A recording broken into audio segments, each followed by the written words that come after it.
తెలంగాణ రాష్ట్రం ఎట్లా ఏర్పడింది? బీఆర్ఎస్ నాయకులను కనుక మనం అడిగితే బీఆర్ఎస్ పార్టీ అధ్యక్షుడు మాజీ ముఖ్యమంత్రి కేసీఆర్ చావు నోట్లోకి పోయి వాపసు వచ్చిన కారణంగా భయపడిపోయి కేంద్ర ప్రభుత్వం తెలంగాణ రాష్ట్రం ఇచ్చేసింది అని బీఆర్ఎస్ నాయకులు పదే పదే చెప్తుంటారు. గతంలో టీఆర్ఎస్ కానీ ఆ తర్వాత బీఆర్ఎస్ కానీ. ఇప్పటికీ రీసెంట్గా దీక్ష దివస్ గురించి కూడా మనం చూసాము, విన్నాము. దానికి సంబంధించిన ప్రచారం ఇదంతా జరిగింది.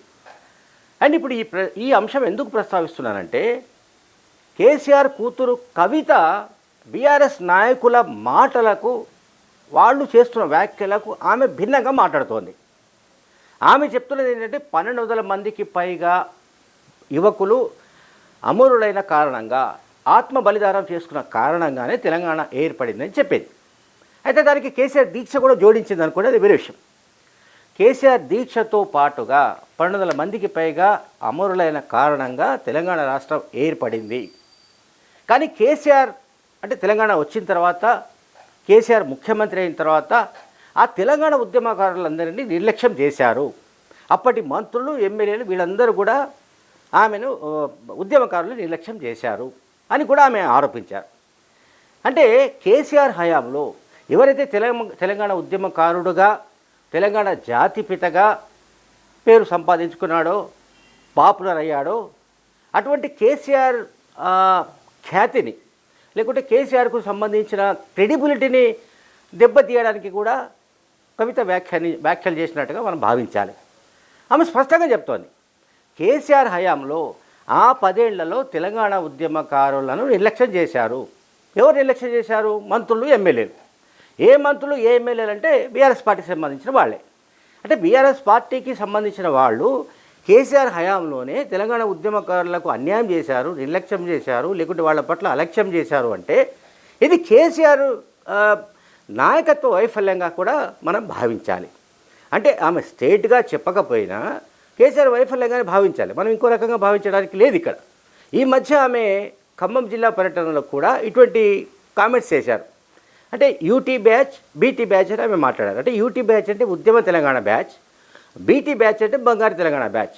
అంటే తెలంగాణ ఆవిర్భావం తర్వాత, కేసీఆర్ అధికారంలోకి వచ్చిన తర్వాత కొత్తగా వలస వచ్చిన వాళ్ళు, టీఆర్ఎస్ పార్టీలో చేరిన వాళ్ళు, వాళ్ళందరూ బంగారు తెలంగాణ బ్యాచ్గా చాలా ఒక పాపులర్ వర్డ్ అది. సో దాన్ని కూడా ఆమె ప్రస్తావించారు ఖమ్మం జిల్లా పర్యటనలో. సో ఇప్పుడు దానికి కొనసాగింపుగా ఆమె ఈ మాటలు మాట్లాడుతున్నారు. తెలంగాణ అమరవీరులు, వాళ్ళకు జరిగిన అన్యాయం, వాళ్ళకు జరిగిన నిర్లక్ష్యం, వాళ్ళ పట్ల అవలంబించిన ధోరణి, వీటిని ఆమె ఎండగట్టారు. సో ఇప్పుడైనా సరే, రేవంత్ రెడ్డి హయాంలోనైనా సరే వీళ్ళందరికీ న్యాయం చేయాలని ఆమె డిమాండ్ చేస్తున్నారు.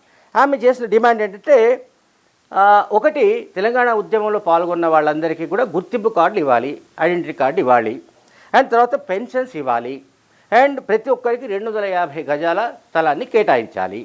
ఈ డిసెంబర్ 9న ఈ మేరకు అధికారికంగా ముఖ్యమంత్రి రేవంత్ రెడ్డి ప్రకటించాలని కూడా ఎమ్మెల్సీ కవిత డిమాండ్ చేశారు.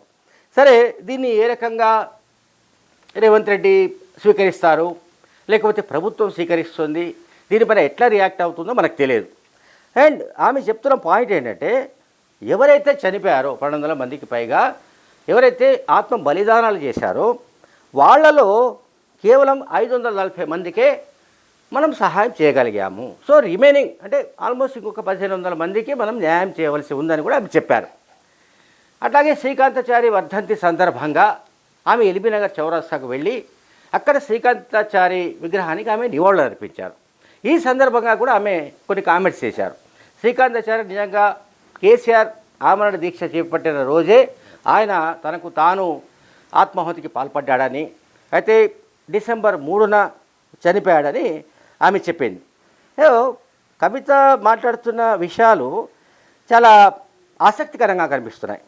ఎందుకంటే వాళ్ళ త్యాగాల గురించి మాట్లాడుతున్నవాడు ఈ మధ్యకాలంలో ఎవరు లేరు. ఇప్పుడు తెలంగాణ రాష్ట్రం కోసం ప్రజలు, లేకుంటే ఉద్యమకారులు, లేకపోతే ఇంకా చాలామంది అనేక రంగాల వాళ్ళు ఎన్ని త్యాగాలు చేశారో ఏమిటి అన్నది ఆమె ఈ మధ్యకాలంలో ఆమె మాట్లాడుతున్నారు. అంటే ఇక్కడ మనం గమనించాల్సి ఏంటంటే, బీఆర్ఎస్ పార్టీ ఎక్కడైతే మైనస్లో ఉందో, ఎక్కడైతే విఫలమైందో, ఎక్కడైతే పూర్తిగా ఫెయిల్యూర్ అయిందో ఆ ఫెయిల్యూర్స్ దగ్గర తాను ఒక స్పేస్ సంపాదించుకోవడానికి ప్రయత్నిస్తున్నట్టుగా మనకు కనబడుతోంది. సో తెలంగాణ ఉద్యమకారులకు సంబంధించిన అంశాలను గడిచిన 11-12 ఏళ్లుగా ప్రస్తావించిన వాళ్ళు చాలా తక్కువ, ప్రస్తావించిన వాళ్లకు న్యాయం చేసిన వాళ్ళు తక్కువ. కనుక ఇప్పుడు వాళ్ళ పక్షాన పోరాటం చేయడానికి తాను పూనుకుంటున్నట్టుగా చెప్తున్నారు. అండ్ ఈ తెలంగాణ ఉద్యమకారులందరికీ కూడా ఒకవేళ భూములు కనుక ప్రభుత్వం కేటాయించకపోతే తానే భూ ఆక్రమణలకు పాల్పడి ఎక్కడెక్కడైతే ప్రభుత్వ భూములు ఉంటాయో ఆ ప్రభుత్వ భూముల్లో 250 గజాల చొప్పున తెలంగాణ ఉద్యమకారులకు పంపిణీ చేస్తారని కూడా ఆమె చెప్తున్నారు. అందువల్ల ఇక్కడ మనం అర్థం చేసుకోవాలి ఏంటంటే కవిత చెప్తున్న మాటల్లో అంటే ఒకటి, రాష్ట్ర సాధన కోసం త్యాగాలు చేసిన వాళ్లను ఎవరు గౌరవించలేదు, కేసీఆర్ హయాంలో గౌరవించలేదు. అండ్ ఇది అందరికీ కూడా బాధిస్తున్న అంశం. కనుక ఇప్పటికైనా సరే రేవంత్ రెడ్డి ప్రభుత్వం అయినా ఈ అమరవీరుల కుటుంబాలను కాపాడడానికి, వాళ్లను ఆదుకోవడానికి వాళ్లకు ఐడెంటిటీ కార్డ్స్ కానీ పెన్షన్స్ కానీ వగైరా ఇవన్నీ ఇవ్వాలని కూడా ఆమె కోరుతున్నారు. అంటే ఇక్కడ మనకేమర్థమవుతుందంటే ఆమె ఒక స్టాండ్ తీసుకుంటున్నట్టుగా కనబడుతుంది. అంటే తెలంగాణ ఉద్యమకారుల తరపున మాట్లాడే వ్యక్తిగా తాను ప్రజల్లో నమోదు కావడానికి ప్రయత్నిస్తున్నారు. అంటే ప్రజల్లో ఆ రకంగా రిజిస్టర్ కావడానికి ఆమె ప్రయత్నిస్తున్నట్టుగా మనకు ఈ పాయింట్ కనిపిస్తుంది. అదర్వైజ్ కవితకు తెలంగాణ ఉద్యమకారుల గురించి మాట్లాడవలసిన అవసరం లేదు. అండ్ మోరోవర్ కేసీఆర్ దీక్షతో పాటుగా ఏదైతే ప్రజలు, ఉద్యమకారులు, వివిధ రంగాలకు సంబంధించిన వాళ్ళు లైక్ శ్రీకాంతాచారి ఇట్లాంటి వాళ్ళంతా ఎట్లా ప్రాణాలు పోగొట్టుకున్నారు, ఎట్లా ప్రాణాలు అర్పించారు, తెలంగాణ రాష్ట్ర సాధన కోసం వాళ్ళు తృణప్రాయంగా ప్రాణాలు ఎట్లా అర్పించారు, వీటికి సంబంధించి మాట్లాడడం కానీ, శ్రీకాంతాచారి విగ్రహం దగ్గరికి వెళ్ళి అక్కడ నివాళులు అర్పించడం కానీ, ఈ సన్నివేశాలన్నీ కూడా ఏంటంటే కవితకు తెలంగాణ ఉద్యమకారుల వైపు నుంచి సపోర్ట్ లభిస్తుందని కవిత మద్దతుదారులు భావిస్తున్నారు. సరే, ఇది ఎంత మేరకు మెటీరియల్ అవుతుంది ఏంటి అనేది పక్కన పెడితే ఒక అంశం ఏదైతే బీఆర్ఎస్ ప్రభుత్వం ఫెయిల్ అయిందో ఆ అంశాన్ని ఆమె టేకప్ చేసినట్టుగా మనకు కనిపిస్తోంది. అండ్ రేవంత్ రెడ్డి ముఖ్యమంత్రి అయిన తర్వాత మనందరికీ తెలుసు ప్రజాగాయకుడు గద్దర్ కానీ, అట్లాగే ఈ మధ్య చనిపోయిన అందెశ్రీ కానీ ఇటువంటి వాళ్ళకు ప్రాధాన్యం ఇవ్వడం, లేకపోతే వాళ్లకు రకరకాలుగా వాళ్ళను ఆదుకోవడానికి ప్రయత్నించడం, ఇవన్నీ రేవంత్ రెడ్డి ప్రభుత్వంలో జరుగుతున్నాయి కూడా. సో కనుక రేవంత్ రెడ్డికి మాత్రమే క్రెడిట్ ఎందుకు దక్కాలి? సో తెలంగాణ ఉద్యమకారుల తరపున పక్షాన నేను మాట్లాడితే ఇది ఎక్కువ క్రెడిబిలిటీ ఉంటుందని ఆమె భావిస్తున్నారు. అందువల్ల ఆమె నేరుగా తన తండ్రి కేసీఆర్ పైనే తిరుగుబాటు చేయడానికి ప్రయత్నిస్తున్నట్టుగా మనకు ఆమె తాజాగా నిన్న ఇవాళ చేసిన వ్యాఖ్యలు కనిపిస్తున్నాయి. Thank you very much.